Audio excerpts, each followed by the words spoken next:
Hello guys, welcome back to my channel. అందరూ ఎలా ఉన్నారు? నేనైతే చాలా బాగున్నాను. సో ఈరోజు వచ్చేసంటే చిన్న బ్లాగ్ లాగా కంటిన్యూ చేస్తాను అనమాట ఆఫ్టర్నూన్ నుంచి. సో మార్నింగ్ నుంచి చేద్దామంటే మన ఫుల్ డే బ్లాగ్ అయిపోతుంది అని చెప్పి సో ఆఫ్టర్నూన్ నుంచి చేస్తాను అనమాట. సో ఎక్కువ మంది ఏంటంటే ఈవెన్ చాలా కష్టమైపోతుంది ఇప్పుడు ప్రజెంట్ యూట్యూబ్ని రన్ చేయడం అనేది ఛానల్ని. సో ఎందుకంటే ఇప్పుడు కుకింగ్ వీడియోస్ కనుక మనం పెట్టినట్టయితే ఏంటంటే సో ఓన్లీ కొంతమందికి మాత్రమే కుకింగ్ వస్తుంది. అంటే కొన్ని ఆల్రెడీ అంటే ఎప్పటి నుంచో ఫ్యూ ఇయర్స్ నుంచి కంటిన్యూ చేసే యూట్యూబ్ ఛానల్స్ ఉన్నాయి కదా, so only for cooking. So అలా సో వాళ్ళకే మనం ఎంత బాగా చేసినా కూడా ఏంటంటే వాళ్ళవే ఎక్కువ చూస్తుంటారు అనమాట. సో అఫ్కోర్స్ ఎవరి వాళ్ళు ఉంటాయి అనుకోండి, బట్ ఎక్కువగా వాళ్ళకి ప్రిఫరెన్స్ ఇస్తుంటారు చాలామంది. సో నేను స్టార్టింగ్లో కుకింగ్ వీడియోస్ పెట్టేదాన్ని. సో చిన్న బాబు కదా, సో అందుకని చెప్పి నాకు అవే కుదిరేవి అనమాట. సో రిమైనింగ్ వీడియోస్ అనేవి నాకు కుదిరేవి కాదు. సో నెక్స్ట్ తర్వాత బాబు కొంచెం పెద్దయిన తర్వాత చిన్న వ్లాగ్స్ కానివ్వండి అలాంటివి నేను స్టార్ట్ చేశాను. సో స్టార్టింగ్లో అయితే ఓన్లీ కుకింగ్సే వీడియోసే ఉండేవి. అండ్ ఇంకా 6 months తర్వాత నుంచి అలా స్టార్ట్ చేశాను నేను. సో ప్రజెంట్ ఏంటంటే నాకు ఎక్కువగా వ్లాగ్స్ అంటే ఇంట్రెస్ట్ పెరిగిందనమాట.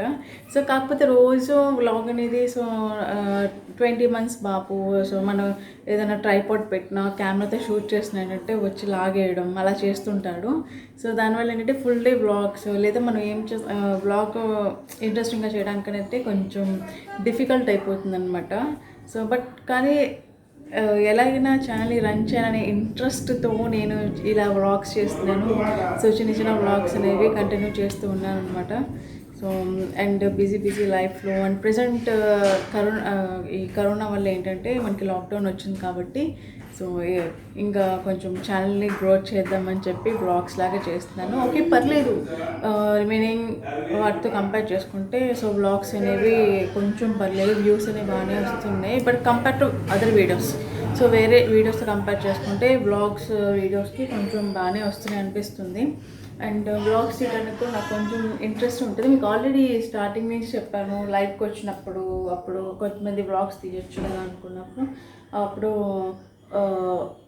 వీడియోస్లో కూడా చెప్పాను అనమాట. సో వ్లాగ్స్ నాకు చాలా ఇంట్రెస్ట్, బట్ కాకపోతే అప్పుడు బాబు వల్ల కుదరట్లేదని. సో అప్పుడు ఏంటంటే తను ఏడవటం, సో అన్నీ మనం చూసుకోవాలి అయిపోతుంది. ఇప్పుడు కూడా అలాగే అయిపోతుంది, బట్ కాకపోతే ఇప్పుడు కొంచెం ఇంకా 20 months అంటే కొంచెం నడుస్తాడు కాబట్టి అన్నీ కదిలించడం, కెమెరాస్ కానివ్వండి ట్రైపాడ్స్ కానివ్వండి అన్నీ కదిలించడం చేస్తుంటాడు. సో కొంచెం కష్టం అవుతుంది అనమాట. అండ్ కొన్ని ఒకసారి వీడియోస్ అయితే షూట్ చేసి ఎడిట్ చేయకుండా అలాగే వదిలేస్తున్నాను వ్లాగ్స్ అనేవి.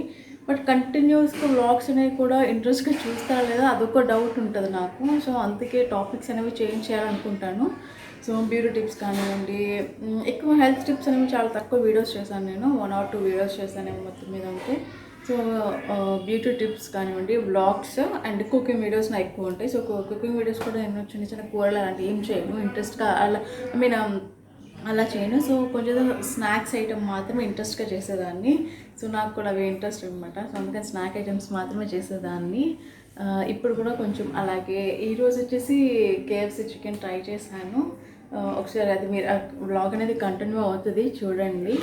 సో మీకు కనుక వీడియో నచ్చినట్టయితే లైక్ చేయండి, షేర్ చేయండి, సబ్స్క్రైబ్ చేయండి. So and also so views రాకపోయినా కూడా ఈ ఛానల్ని రన్ చేయాలనే ఒక ప్యాషన్తో లేదా ఒక ఇష్టంతో ఉన్న యూట్యూబర్స్కి కొంచెం ఎంకరేజ్ చేయండి.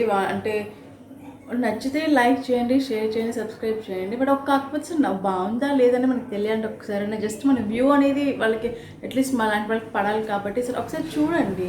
సో చూసి సబ్స్క్రైబ్ చేసుకోండి. సో నచ్చితేనే చేయండి. ఫోర్స్గా మీరు వీడియో చూస్తారు, సో ఫోర్స్గా అయితే మిమ్మల్ని లైక్ చేయమని సబ్స్క్రైబ్ చేయమని ఎవరు చేయరు కాబట్టి సో మీకు నచ్చితేనే చేయండి. లేదా అలవాటు అవుతూ ఉంటుంది. సో వ్లాగ్స్ అనేవి ఏంటంటే so 1 time, 2nd time, 3rd time so ఆటోమేటిక్గా ఏంటంటే వ్లాగ్స్ అనేవి ఎప్పుడు చూస్తూ ఉంటే అలవాటు అయిపోతుంది అనమాట. సో అంటే మీకు నా ఛానల్స్లో ఏమైనా చేంజెస్ కావాలన్నా, నేను ఎలాంటి చేంజెస్ చేసుకోవాలి వీడియోస్లో అండ్ ఏదైనా సజెషన్స్ కానివ్వండి, సో అలాంటివి ఏదైనా ఇవ్వాలన్నా కూడా హ్యాపీగా నాకు కామెంట్లో చెప్పచ్చు. సో దానికి తగ్గట్టే నేను చేంజ్ చేయడానికి చాలా ట్రై చేస్తాను. సో ఇప్పుడు వచ్చేసి నేను కేఎఫ్సి చికెన్ చేస్తున్నాను. ఫస్ట్ టైం చేస్తున్నాను నేను కూడా. సో ఇది వచ్చేసి పాప్కార్న్ అనమాట. So chicken KFC style popcorn and బాబ్కి లెగ్ పీస్ అంటే చాలా ఇష్టం. సో వాటితో కూడా కలిపి చేస్తున్నాను అనమాట. సో ఇప్పుడు chicken leg pieces and chicken popcorn చేస్తున్నాను రెండింటితో. సో ముందుగా చికెన్ని నీట్గా క్లీన్ చేసి పెట్టుకోవాలి. అండ్ అందులో మీ టేస్ట్‌కి తగ్గట్టు సాల్ట్ యాడ్ చేసుకోండి. ఎందుకంటే కొంతమంది ఎక్కువ తింటారు అండ్ కొంతమంది కొంచెం తక్కువ తింటారు కాబట్టి మీ టేస్ట్‌కి తగ్గట్టు సాల్ట్ చక్కగా యాడ్ చేసుకోండి.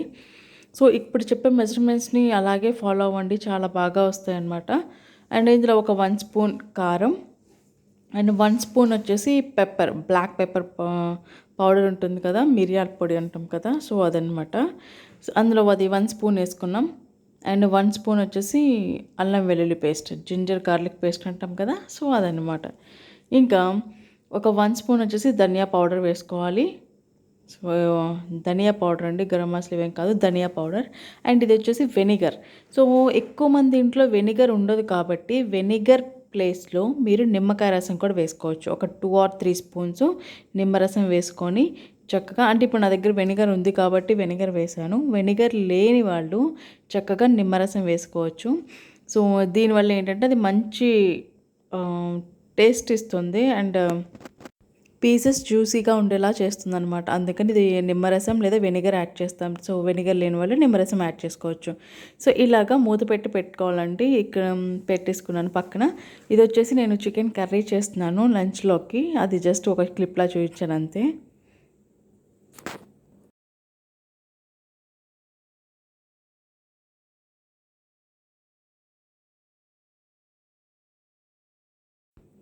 సో ఇదేంటంటే నేను ఇందాక మూత పెట్టేసాను కదా, ఒక 5-6 అవర్స్, అంటే మీకు ఎంత టైం ఉంటే అంత టైం నానపెట్టుకోవచ్చు. నేను ఆఫ్టర్నూన్ 1కి నానపెట్టాను. ఇప్పుడు ఈవినింగ్ 7కి తీసానమాట. అంటే నేను 6 అవర్స్ నానపెట్టుకున్నాను. మీకు వీలైతే 2 అవర్స్, 3 అవర్స్, 4 అవర్స్ పెట్టుకోవచ్చు.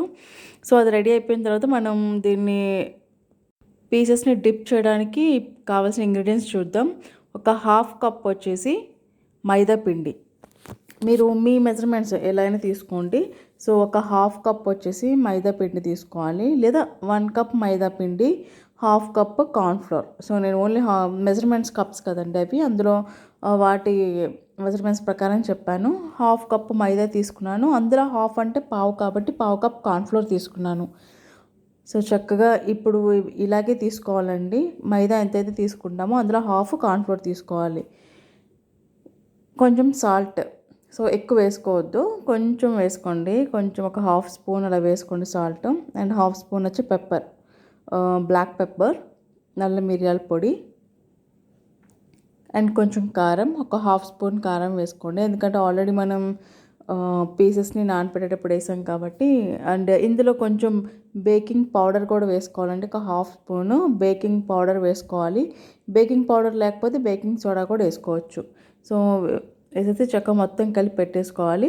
మొత్తం కలిపేసిన తర్వాత ఇప్పుడు ఆల్రెడీ మనం ఒక 6 అవర్స్ నానపెట్టిన పీసెస్ ఉన్నాయి కదా, అవి ఇప్పుడు నేను చూపిస్తున్నట్టుగా ఈ పౌడర్లో చక్కగా అద్దాలండి. సో 2 సైడ్స్ బాగా అంటేలాగా చూసుకోవాలన్నమాట. సో మనం ఏంటంటే ఇది ఫస్ట్ టైం మనం కోట్ చేస్తున్నాం కాబట్టి దాన్ని అంటే కొంచెం ప్రెస్ చేయాలి. ఇప్పుడు నేను చూపిస్తాను చూసారా, పౌడర్ కోట్ వేస్తూ కొంచెం పీస్ని ఫింగర్స్తో ప్రెస్ చేస్తున్నాను. అలా అయితే దాంట్లో ఉండే వాటర్ వచ్చేసి పైకి వచ్చేసి ఈ కోట్ని బాగా అబ్జర్వ్ చేసుకుంటుంది అనమాట, బాగా పీల్చుకుంటుంది. సో దానివల్ల బాగా పడుతుంది పీసెస్కి ఈ మిక్స్చర్ అనేది, మైదా అండ్ కార్న్ఫ్లోర్ ఈ మిక్స్చర్ అనేది బాగా పడుతుందన్నమాట. సో ఈ టిప్స్ అనేవి ఈ టిప్స్ అనేవి కంపల్సరీగా ఫాలో అయితేనే మీకు కేఎఫ్సి టేస్ట్ వస్తుందండి. సో పీసెస్ని ఏంటంటే ఫస్ట్ టైం ఇలా కోట్ చేసేటప్పుడు అలా ఫింగర్తో ప్రెస్ చేస్తూ ఉండాలి. సో ఖచ్చితంగా ప్రెస్ చేయండి. సో వెనిగర్ ప్లేస్లో మీరు లెమన్ వేసుకోవచ్చు. అండ్ ఫస్ట్ టైం కోట్ చేసేటప్పుడు ఇలా ఫింగర్తో ప్రెస్ చేస్తూ ఉండాలి. సో సెకండ్ టైం అనేది మనం ప్రెస్ చేయకూడదు. జస్ట్ ఫస్ట్ టైం చేస్తున్నాం కాబట్టి సెకండ్ టైం ఏం చేస్తామంటే జస్ట్ కోట్ అప్లై చేస్తాం అంత చికెన్కి. సెకండ్ కోట్ జస్ట్ ఆ పౌడర్ మొత్తం అయ్యేలా చేస్తాం అంతే. సో అలాగే ఇంకా చిన్న చిన్న పీసెస్తో పాటు లెగ్ పీసెస్ కూడా వేసాం కదా ఒక 2. సో దాన్ని కూడా అందులోకి కోట్ చేస్తున్నాను అనమాట పౌడర్ని. సో పిల్లలకి చాలా ఇష్టం అండి. బయట మనం కొనే బదులు ఇలా చక్కగా ఇంట్లోనే సింపుల్గా సింపుల్గా తయారు చేసుకోవచ్చు. మీకు కావాలంటే బెడ్ క్రమ్స్ కానివ్వండి అండ్ ఓట్స్ ఉంటాయి కదా, ఓట్స్ పౌడర్ కానివ్వండి వేసుకోవచ్చు. నేను జస్ట్ ఇప్పుడు ఏంటంటే ఇంట్లో ఉండే చిన్న చిన్న సింపుల్గా ఉండే ఇంగ్రీడియంట్స్తోనే నేను చెప్తున్నాను కాబట్టి. సో ఆల్రెడీ 1 కోట్ అయిపోయిందండి. సెకండ్ కోట్ అనమాట ఇది. మొత్తం ఇందాక డిప్ చేసాం కదా బాగా. సో ఇది ఏంటంటే జస్ట్ చూపిస్తున్నాను కదా, అలాగే చేయాలి. పైనే అంటే మొత్తం అలా దానికి అంటేలాగా మనం చేసుకోవాలి. వాటిని సెకండ్ టైం ప్రెస్ చేయకూడదండి, ఫింగర్స్తో ఒత్తకూడదు. జస్ట్ ఊరికే అలా చూస్తున్నారు కదా పైన అలా పౌడర్ మొత్తం దానికి అయ్యేలాగా చూడాలన్నమాట. సో సెకండ్ టైం ప్రెస్ చేయకూడదు, ఓన్లీ ఫస్ట్ టైం మాత్రమే చేయాలి. సో ఈ టిప్స్ని ఖచ్చితంగా ఫాలో అవ్వండి, మీకు కేఎఫ్సీ స్టైల్ అయితే వస్తుంది. సో మీరు కావాలంటే చెప్పాను కదా, బ్రెడ్ క్రమ్స్ వేసుకోవచ్చు, ఓట్స్ వేసుకోవచ్చు, ఓట్స్ పౌడర్ వేసుకోవచ్చు. సో అవి అందరికీ అన్ని వేళలా అందుబాటులో ఉండవు కాబట్టి సింపుల్గా ఇంట్లో ఉండే వాటితో నేను చెప్తున్నాను. వీటితో కూడా చాలా బాగుంటుందండి టేస్ట్. సో ఇలా పీసెస్ మొత్తానికి సెకండ్ కోట్ కూడా వేసేసిన తర్వాత ఇప్పుడు కొంచెం డీప్ ఫ్రైకి సరిపడా ఆయిల్ వేసుకోవాలండి. నేను చిన్నది తీసుకున్నాను, ఎందుకంటే చిన్న చిన్న పీసెస్ కాబట్టి. ఓన్లీ జస్ట్ 2 లెగ్ పీసెస్ మాత్రమే ఉన్నాయి. So no problem. సో అందుకని నేను చిన్నదే తీసుకున్నాను. మనం ఆయిల్ వేడి చేసేటప్పుడు ఫస్ట్ హైలో పెట్టుకోవాలండి. ఎప్పుడైతే ఆయిల్ హీట్ అయ్యిందో మీడియం ఫ్లేమ్లోకి వెళ్ళిపోవాలి. చూసారా? సో ఆయిల్ వేడైన తర్వాత మీడియం ఫ్లేమ్లోకి వెళ్ళిపోయింది కదా. సో ఎక్కువ ఓవర్గా హీట్ చేయొద్దండి. సో అలా కొంచెం వేడైన తర్వాత ఆల్రెడీ మనం కోట్ చేసి పెట్టిన పీసెస్ను వేసుకోవాలి. మీడియం స్లో ఫ్లేమ్లోకి మనం చేంజ్ చేసుకుంటూ ఉండాలండి. పీసెస్ వేసిన వెంటనే కొంచెం స్లోలో పెట్టుకోవాలి. లేకపోతే మనం మీడియంలోకి పెట్టుకున్నా కూడా ఏంటంటే స్టార్టింగ్లో ఆల్రెడీ ఆయిల్ కొంచెం వేడై ఉంటుంది కాబట్టి పైన కలర్ వస్తుంది, లోపల అనేది సరిగ్గా ఉడకదు. సో అందుకని చెప్పి స్లోలో మీడియం టు చేంజ్ చేసుకోవాలి. ఇది కూడా ఒకసారి అయిపోయింది. అండ్ సెకండ్ టైం వచ్చేసి నేను లెగ్ పీస్ వేసాను. అండ్ సైడ్ 2 లెగ్ పీసెస్ ఒకేసారి పట్టలేదు కాబట్టి సైడ్స్ కొంచెం చిన్న చిన్న పీసెస్ వేసి ఒకటి లెగ్ పీస్ వేసాను. చక్కగా స్లో టు మీడియం ఫ్లేమ్లో పెట్టుకొని అలా మంచి కలర్ వచ్చేలాగా ఫ్రై చేసుకోవాలి. టేస్ట్ మాత్రం చాలా బాగుంటుంది. మీరు కూడా ఖచ్చితంగా ట్రై చేయండి. చూడండి కలర్ ఎంత బాగుందో. సో వైట్ కలర్ అనేది ఎందుకు రాలేదంటే మనం ఆ బ్రెడ్ క్రమ్స్ వేస్తేనే ఆ కలర్ వస్తాయండి. చక్కగా మనం హెల్తీగా ఇంట్లో చేసుకున్నాం కాబట్టి మనకు అలా ఆ కలర్ కాదు, బట్ టేస్ట్ మాత్రం సేమ్ అలాగే వస్తుంది. మా అబ్బాయి చాలా ఎంజాయ్ చేస్తూ తింటున్నాడు. మా వారు తినేశారు. సో బాబు